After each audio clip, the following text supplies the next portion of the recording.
So hello guys, welcome to my vlog. तर मी आज जेवण बनवणार होते, पिठलं आणि भाकरी आणि आळूची वडी. तर पिठलं तर झालं, तर आळूची वडीची तयारी करत होते आणि स्टीम वगैरे केलं आळूची वडी. आणि मग त्यानंतर मी भाकरी थापायला घेतल्या. पहिले हे कापलं, मग भाकरी थापायला घेतली. मग त्याचबरोबर सोबत आळूची वडी पण फ्राय केली. त्यानंतर एक लय मोठा कांड झाला. आमच्या सगळ्या मशीनचं पाणी किचनमध्ये आला.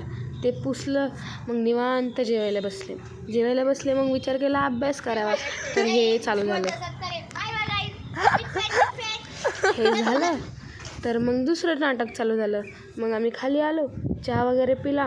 मग माझी मम्मी रात्रीच्या जेवणाची तयारी करत होती. तर तुम्ही म्हणत असाल की हे काय आहे, तर हे कर्नाटकची फेमस डिश, त्याला मुद्दा म्हणतात. तर ते झालं, जेवलं वगैरे. मग माझे परत पेनीचं नाटक चालू झालं. मग हे झालं, संपलं. मग आम्ही झोपलो. तर भेटूया उद्या.